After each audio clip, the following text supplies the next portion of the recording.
Të nderuar teleshikues, përshëndetje. Unë jam Roland Qafoku dhe ky është emisioni Dekalog. Jemi live këtu në Dritare TV për të analizuar dhe komentuar protestën kombëtare të Partisë Demokratike dhe gjithë partive aleate të saj kundër qeverisjes së zotit Rama.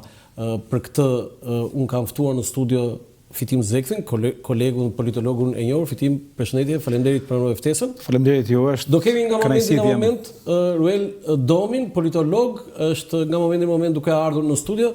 Fitim, si fillim, si e parashikon të ndodh kjo protestë? Jemi në momentet e para sa janë grumbulluar protestuesit me pankarta, parrulla. Ajo e para që më ka rënë mua në sy është një korreksim me orarin, sepse edhe Berisha po bënte si Lulzim Basha me orarin. Thoshte në orën 6 e filloi në orën 7. Sot, për hir të vërtetës, duhet të themi që janë në orën 6, në orën 6 ka filluar. Dhe kjo është e veçantë e parë. Të tjerë pastaj mund t'i thuash. Unë mendoj që janë korrekt se ndoshta është orari vonë, rreth para orës 6, nuk kanë mbajtur një protestë në këtë orë. Ka një orë gjysmë që është bërë errësirë, pra që ka ikë akshoni, si më thon. Sot është dita më e shkurtër dhe nata më e vitit. Mire, unë s'do të hyj në këto lloj bisedash, po s'e kuptoj pse bëhet kaq vonë një protestë. Protesta normale bëhen ditën, s'ka pse të bëhen në 10 para ditës? Po ima 12, 1, 2, 3, po s'ka nevojë pse nuk ka pse të bëhen tani ka një orë gjysmë. Megjithatë, gjetja e tyre nuk e di çfarë mesazh duan për të sjellë për këtë gjë. Shpresoj të jetë protestë e madhe, paqësore, e rëndësishme, ta bëjë qeverinë të trembet dhe të kuptojë që jep llogari dhe duhet t'japë llogari para njerëzve, siç duhet t'japë llogari patjetër para prokurorisë së gjykatave.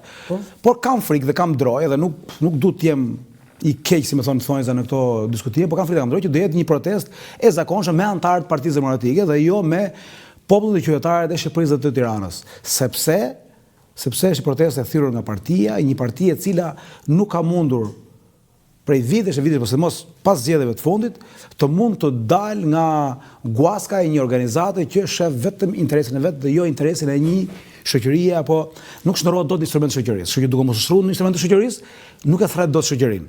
Ti e thret, por nuk vjen. Kështu që besoj që do jetë protestë brenda kufijit të partisë. Po ta shtoj për te fare bisedë fare, do thosha që do jetë një protestë, do ta shohim, do ta komentojmë. Një protestë siç janë aktivitetet e ndryshme të Partisë Demokratike, është mbledhja e kryesisë, mbledhja e Këshillit Kombëtar apo mbledhja e Kongresit. Thjesht partia thret anëtarët, aq të vinë, se jo partia ka shumë anëtar. Dhe ata nuk vinë gjithë, se partia ka 100.000 anëtar. Pra partia ka 5.100 seksione, që i bie kryetar dhe sekretar janë 10.000, 11.000. Pallorit pasaj grup seksione e me radhë. Kështu që, domethënë, numri anëtarëve është shumë i lartë. Por mendoj që do jetë protestë si të tjerat që organizoi Partia e Shqipëri. Berisha ka thënë që do jetë më madhja e të më të mëdhajave. Shiko, tonet hiperbolike në diskurin politik shqiptar janë gjithmonë të pranishme. Janë që nga kohët e vjetra, që nga koha e Enver Hoxhës, që nga koha e Berishës parë, e Ramës, e Nanos, e Berishës sërish. Domethënë, këto janë tone hiperbolike që përpiqen të galvanizojnë njerëzit, por që nuk mund të galvanizojnë njerëz me tone të tilla hiperbolike. Kështu që nuk i hyj asaj mohabeti. Unë do them të gjë, pak a shumë që protesta është i protestë, do jetë i protestë, nuk ka si të mos jetë e tillë. Instrument i Partisë Demokratike dhe jo instrument i një organizate që është në dorën e shoqërisë për në shoqërisë. Tani pyetja e madhe dhe më e rëndësishme është, kjo protestë vendoset vështirësi qeverisje? Se kjo është ajo për çfarë bëhet protesta. Protestat popullore po, protestat e partive jo, protestat e partive e ndihmojnë qeverinë. Bile të themi gjë tjetër. Shpresoj shumë që të mos ketë asnjë lloj gjëje të vogël dhune, se po të ketë gjë të vogël dhune, do dëmtojë shumë Partinë Demokratike. Në bashkohet në studio dhe Ruel Domi, politolog, i mbrëma, mirë erdhët. Përshëndetje, faleminderit. Erdhe vonë për shkak të trafikut. Po, trafiku ishte i përballueshëm, kështu që. Po tani protesta. Mos ka kthy pak në protestë. Mos e vajnë protestën. Në fakt nuk vajna në protestë, po për diskutuar patjetër. Mendoj që është për tu. Mund të vijë në protestë nëse nuk do të ftojë? A do shkojmë në protestë nëse nuk do të ftojë? Jo, nuk mendoj. Pse? Po, pak a shumë dhe fitimi i pregu, protestat që ja vlen në raport me aftësitë për të rrëzuar qeverinë janë protesta popullore, jo protesta partijake. Në momentin kur partia mbledh protestë për të mbrojtur interesat e veta, nuk ngjiz mbështetje popullore. E kuptova. Jo, unë do shkoja, do të thënë drejtën. Po pse s'ke shkuar? E pa erdhën në mision. Bile rrugës u këmbëve me se protestuesin që më njohin. Tani mirë që të kanë ftuar në emision, apo kanë bërë gabim që mund të kanë ftuar në emision dhe ti nuk e shkon në protestë. Jo, ti s'ke bërë gabim dhe unë nuk kam bërë gabim sepse nuk është çështje numri, unë jam protest i farë mënyrë. Pra unë e konsideroj veten tani në protestë. Do të thënë unë e di që është protestë partijake.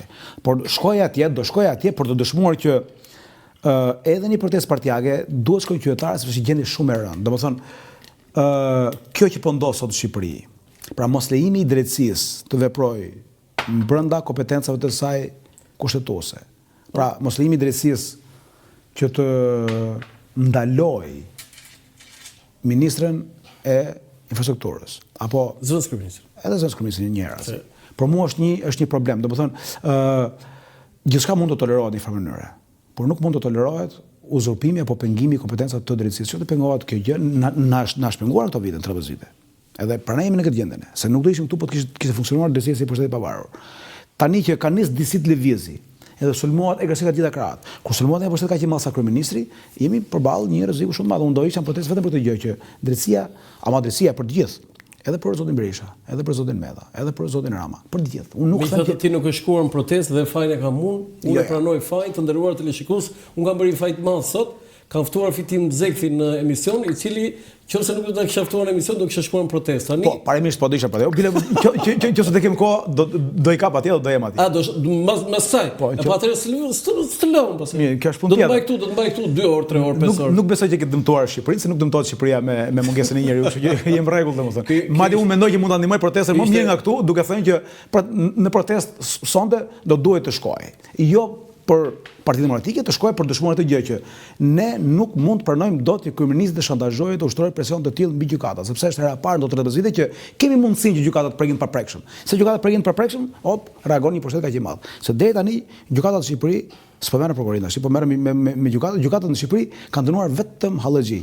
Atë që vjedhin lop, atë që zit për Hugardhi, në dy po të bëjmë aksident në rrugë aty, ku diu. Po, Spaku ka bërë goditje të forta. Po ka bërë, pra dhe lufta ndaj Spakut është e madhe.